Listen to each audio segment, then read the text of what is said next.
Well, there you have compressed into about half an hour some ideas about a new way of looking at what a great GAL investigation or parent coordinator work with parents might look like. What would an ideal report look like?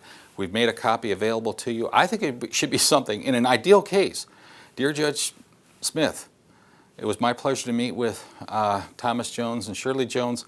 They came with a fantastic understanding because of their work on the website and blah, blah, blah, about what their children's needs really are. I'm attaching an agreement that they have reached, and they've also agreed that if they have problems with this, they are going to use at least 6 sessions of counseling or a high conflict class or whatever it might be. I'm thankful to their counsel for this. Take a look at what an ideal report might look like. It's not just saying, well, what dirt do we have? And of course, we're not asking, well, what dirt do you have on each other? But you know what? That's what parents who have been miseducated, that this is a competition rather than the ultimate call for cooperation. That is, our kids are in trouble if we do this divorce perfectly. They're in trouble. You know, let's go save the kids.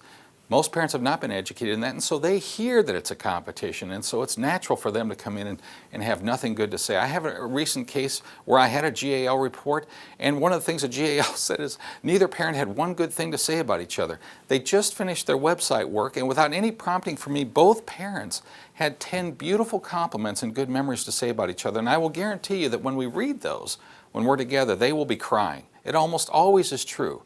That for one thing, they're grateful to be able to honor their prior relationship, but they're also grateful and relieved to know that there's a new language about me in that home. There's a person in that home. There's a person in that home who wants to be, is willing to be a friend to my relationship with the children and not an enemy to my relationship with the children. Keep the team together. Call the attorneys, let them know about the progress that these people have made. Let them know that you're counting on them. You don't expect this to be a straight line improvement. There may be slips. Counsel, I'm counting on you because this is going to be new. These people have been in conflict 1 year, 2 years, 5 years, whatever it is. I doubt that it's going to go perfectly. Nobody could expect that. I need you to be a part of the team with me, to do what we talked about before, the three of us, to get them to a better place. Final thing I want to say to you, remember the goal. Remember the goal. It's to give the kids a safe world to live their one and only childhood. Any intervention with a family that is as serious as a GAL intervention or parent coordination should be strengths-based.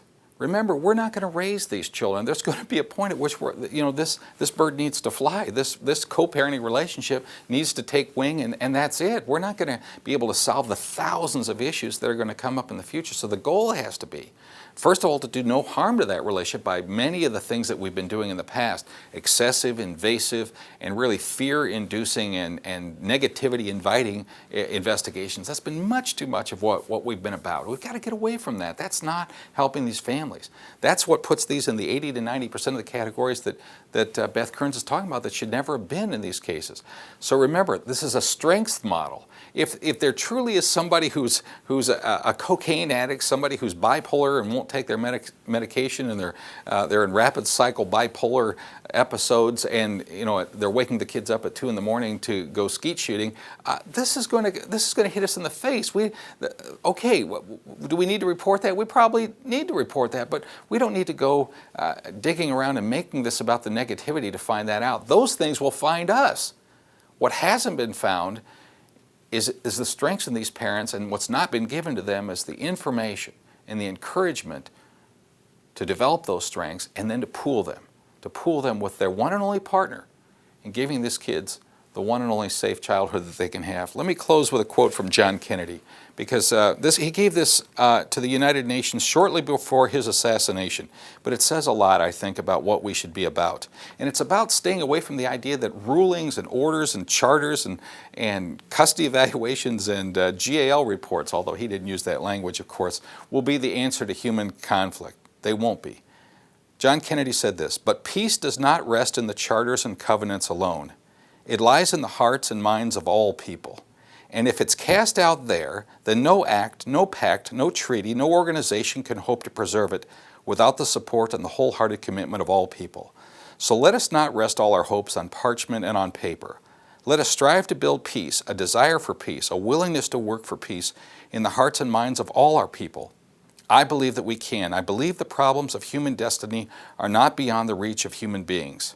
Peace is a daily, weekly, monthly process, gradually changing opinions, slowly eroding old barriers, quietly building new structures.